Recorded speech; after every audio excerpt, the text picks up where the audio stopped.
ارادے مل رہے ہوں گے بات بالکل صاف کر دے گا دونوں کے لیے. یہ ایمان سے کہا جائے گا کہ مزہ کر لیا تو نے، اب چل، اب شوروں میں تیرا مقام ہے، اور ایماندار خبری سنا دی جائے گی کہ اب نہ آئندہ کا کوئی خوف اور نہ پرانا کوئی غم ستائے گا. اب جو تیرے دل میں لکم فیہا ما تشتہی انفسکم ولکم فیہا ما تدعون نزلا من غفور رحیم. اب جو تمہارے دل میں بے اختیاری اور بغیر ارادے کی کوئی خواہش پیدا ہو جائے وہ اللہ تعالیٰ پوری کر دے گا. ولکم فیہا ما تدعون، جو زبان سے تم کہہ دو، جو تمہارا حکم صادر ہو جائے اس کے اندر کمی نہیں جائے گی. اب تم ہمیشہ ہمیشہ کے لیے غفور الرحیم کے مہمان ہو، وہ پذیرائی اور مہربانی کرے گا. یہ دونوں انجام ہیں. اور آپ سے چوروں بچنے کے لیے مالک نے بڑا بیان کر دیا کہ ٹھنڈی چھاؤں میں چل کر ایمان کے دعوے کے ساتھ چاہتے ہو کہ جنت کے دروازوں پر جا کر تم پہنچو اور دستک دو، دروازے کھولے جائے، حوروں کا مجرا ہو اور غلمان تمہاری خدمت کے لیے حاضر ہو جائے. تم نے یہ سمجھا ہے، تم نے یہ سمجھ رکھا ہے تدخلوا الجنہ ولما یاتکم مثل الذین خلوا من قبلکم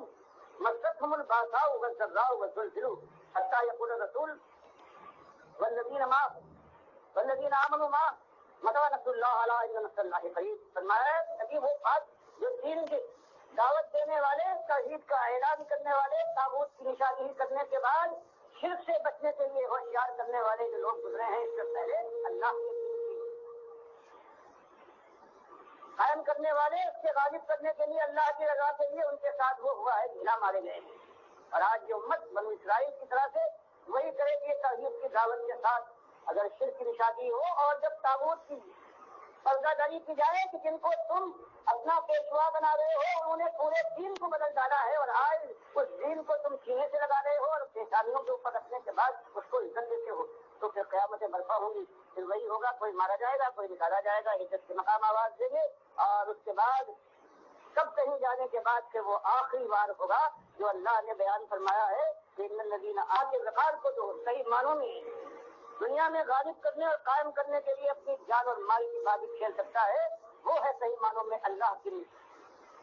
بارگاہ میں صحیح معنوں میں ایماندار. اس کے مالک ایمان کی تصدیق فرماتا ہے ان الذین آمنوا، فرمایا میں سے ایماندار چاہتے ہیں جو ایمان لانے کے بعد اپنی زندگی سے ایمان کا حق ادا کر دے اور وہ حاضر. اس کے بعد فوری ہجرت کا معاملہ آ گیا. اس کے بعد صرف خود اللہ کے بندے نہیں ہیں بلکہ دنیا والوں کے سامنے دین کی دعوت اس طرح سے واضح آ کر کھول کر بیان کرے، کفر شرک کا معاملہ صاف کرے، طاغوت کی شادی کرے کہ قوم ان کو اپنے اندر سے نکال سکے. لیکن اس کے بعد نہیں یہ کہ اس کے بعد پھر مایوس ہو جائے، فرمانی وجاہد، اس کے بعد پھر جہاد کرے اپنی جان اور مال سے یہاں تک کہ اللہ کا دین غالب ہو. تو یہ مسئلہ ہمارے سامنے ساری کائنات کے اندر صرف ان کا یہ حق ہے، ان پر ذمہ داری ہے جو اللہ کے اوپر صحیح معنوں میں ایمان لے آئے ہیں. اپنے ایمان کو انہوں نے کفر اور شرک اور بدعت سے پاک کر لیا ہے. جو سمجھتے ہیں کہ آپ کے چوروں کا مقابلہ ممکن نہیں ہے، جہاں ہر لمحے عذاب میں زیادتی ہوگی، کمی کا کوئی موقع نہیں ہے. جو سمجھتے ہیں کہ نبزے ڈوبنے کا وقت آ رہا ہے، پیشانی پسینے سے بھیگ رہے گی، آنکھیں پتا کر چڑھے گی، تو انسان روک نہ پائے گا. اس کی نگاہ کے سامنے ہے جو اللہ کو اپنا معبود، اپنا آقا، اپنا رب مانتا ہے اور اللہ کی بارگاہ میں پہنچنے کے بعد یہ ثابت کرنے کی ہمت رکھتا ہے اور اس کی کوشش میں لگ جاتا ہے کہ اللہ تعالیٰ اس کو جہنم کی آگ سے بچائے، جن کے لیے مالک نے فرمایا الذین ہاجروا واخرجوا من دیارهم وأوذوا في سبیلی وقاتلوا وقتلوا لأکفرن عنهم سیئاتهم ولأدخلنهم جنات تجری من تحتها الانہار. ان لوگوں کے لیے جو ایمان کی دعوت پیش کرے اور پھر ہجرت پر مجبور کیے جائے، پھر یہ نہیں کہ بس اپنے سارے دم لے اور پھر جہاد کرے فی سبیل اللہ یہاں تک کہ اللہ کا دل غالب ہو، اللہ کے راستے میں شہید ہو. تو یہ ایک راستہ ہے، یہی ایک طریقہ ہے، اس کے علاوہ کہیں کوئی طریقہ نہیں. کسی کا دشمنی نہیں، صرف اللہ کے دشمنوں سے دشمنی ہے. اور دشمنی بھی ایسی نہیں کہ کوئی انتقامی کارروائی ہو، بلکہ سخت کھانا چاہیے. جن کے پاس آج اللہ نے توفیق سے ایمان کی یہ نعمت دے دی ہے، ان کو چاہیے کہ آج جو دنیا بھٹکی ہوئی ہے ان کے اوپر ترقی، ان کو برباد کیا ہے ان تینوں اتمودیوں سے. ان کو بتایا جائے کہ اللہ کے بندے تمہارے کام نہ آئیں گے. یہ تمہارے دشمن ہے، خالص مال اور دنیا کے لیے کرتے ہیں. سب کہیں جاتے یہ معاملہ آئے گا اور پھر اللہ تعالیٰ وہ دن بھی دکھائے گا کہ اللہ کی راہ میں یہ اللہ کے بندے ہیں، ایک بڑھتے جائیں گے تو پھر دے گا پروردگار آزمائشوں کے اندر مالک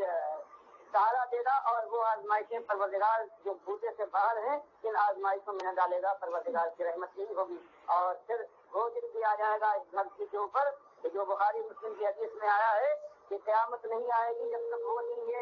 زمین نہ دیکھ لے کہ اس کی پیٹھ کے اوپر سوائے مومنوں کے ایک کافر بھی نہیں ہوگا. اس لیے جزیہ ختم کر دیا جائے گا، کوئی کافر موجود نہیں ہے. عیسائیوں کا کوئی نام و نشان نہیں ہوگا. اس لیے نبی صاحب نے فرمایا کہ قریب ناپید ہوگی اور خنزیر کا پتہ نہیں ہوگا. یہ بخاری مسلم کی متفق علیہ. اور مسلم میں ایک زیادت ہے کہ اس زمانے میں 7 سال ایسے گزریں گے کہ سارے مومن ہوں گے اور 2 مومنوں کے درمیان کوئی بغض، کوئی حسد، کوئی رنجش بات نہ پاتی. اس کے بعد شیطان کا وار ہوگا، آہستہ آہستہ ٹکڑا صرف پھیلے گا. ایک وقت ایسا آ جائے گا کہ ہوا چلے گی اللہ کی طرف سے اور جو مومن ابھی تک ہے کافر مشرک نہیں ہوا ہے، چاہے گناہگار ہو چکا ہو، اس کو وہ ڈھونڈ کر پالے گی، چاہے وہ کہیں چھپ جائے اور وہ لگے گی اور وہ مر جائے. اب جو کافر مشرک ہو چکے ہیں وہی اس دنیا کے باقی ہوں گے اور اللہ ان کے اوپر دنیا بے شمار نچھاور کر دے گا اور یہ دیوانے گدھوں کی طرح سے دنیا پر پھر پڑیں گے اور اس کی خرمستی میں اسی طرح سے مبتلا ہوں گے کہ ان کے اوپر قیامت کا زلزلہ آئے گا، رنگ کا پستول اور سور سے پھوک مار دی جائے گی. تو یہ ایک روداد ہے اور اس کا لب لباب یہ ہے کہ تو انکتب وہ بتاؤ اللہ کے بندوں اپنی جانوں کو اور اپنے اہل عیال کو جہنم کی آگ سے کہ جس کے اندر جانے کے بعد پھر چھٹکارا دے. اور اس کے لیے کیمیا ہے کہ اٹھو اللہ کے بندو، اللہ کا نام لے کر اٹھو. اللہ کے دین کو قبول کرنے کے بعد سنت کو راہ بناؤ، راہ بناؤ. اور اس کے بعد پھر وہ نمازیں جہاں ہیں اسی انداز سے، وہ روزے ہیں، وہ حج ہے، وہ زکات ہے، وہ ساری سنت اور کی پابندیاں ہیں، بالکل اسی انداز سے خلوص کے ساتھ پوری سمجھ اور ہوش و حواس کے ساتھ احتساب کے ساتھ یہ کام کیا جائے اور پھر اللہ کے بندوں کو دعوت دی جائے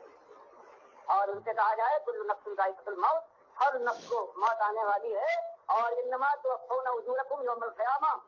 آج دنیا کے اندر اگر کچھ فراقی ہے تو سمجھتے ہو کامیاب آئے ہو، فرمایا اچھی بھرپور بدلا تو قیامت سے ملنے والا ہے اور 2 شکلوں میں آئے گا. فمن زحزح عن النار وادخل الجنة فقد فاز، جو اس دن آگ سے بچا کر جنت میں داخل کر دیا جائے وہ جیتا اور باقی سارے ہار گئے. وما الحیات الدنیا الا متاع الغرور. دنیا میں جو تم نے کامیابی اور ناکامی کے پیمانے بنائے ہیں یہ خالص فریب کے معیار ہیں، ان کو توڑ دو. میرے بھائیوں یہی بات ہم آپ یہاں بھی کہنے آیا ہوں اور یہی دنیا والوں کے سامنے اس موت یہ چپکی سے پہلے اس سے پہلے کہ خالص مایوسی کا وقت ہو، حسرت و یاد کا سما ہو، اور کہ اللہ سے توبہ کریں. پروردگار سے توبہ کرنے کے بعد اور پھر اللہ کے دین کو قبول کرنے کے بعد پھر میدان میں صرف آج جو ہے اللہ کے نبی کا سبھی جو صحابہ آپ آئے ہیں تقریر فرمائیے، کھڑے ہوئے ہیں آپس میں اشارے کرنے کے بعد انہوں نے اشارہ کیا ہے اپنے ساتھی کو اور پیچھے سے نیزا مارا ہے تو ان کی چیز میں لگنے کے بعد سینے سے پار ہو گیا ہے، خون کا فوارہ پھوٹا ہے دل کے ہٹ جانے سے اور ان کی زبان سے بجائے اس کے لعنت اور ملامت کی کوئی بات نکلتی. بخاری مسلم روایت کرتے ہیں کہ خوشی سے بے قابو ہو کر کہتے ہیں اللہ اکبر فستو رب الکعبہ، مالک تیری کبریائی، تیرا احسان مالک، فستو رب الکعبہ، میں تو رب کامیاب ٹھہرا. سب وہ چیز آئے گی ایک بات کے اوپر اسی واقعات کا تبدل الذین قتلوا فی سبیل اللہ امواتا بل احیاء عند ربہم یرزقون. یہ جیسے میدان جنگ والے کے لیے ہے کہ جو اللہ کی راہ میں شہید کر دیا جائے، ویسے ہی اللہ کے دین کی صحیح دعوت دیتے ہوئے کسی کافر اور مشرک سے آگوں وہ شہید کر دیا جائے تو اس کا بھی یہی حال ہے، براہ راست سیدھا جنت میں پہنچ جائے گا. جیسے مسلم کی حدیث تفسیر میں آئی ہے کہ اللہ تعالیٰ اس کے روح کو لے کر نئے جسم جیسے فطرت کے ہرے رنگ کے دیتا ہے اور اپنے اچھے نورے کا انتظام کرتا ہے اور پھر جب یہ مزے اڑا لیتے ہیں تب ان سے مخاطب ہو کر پوچھتا ہے کہ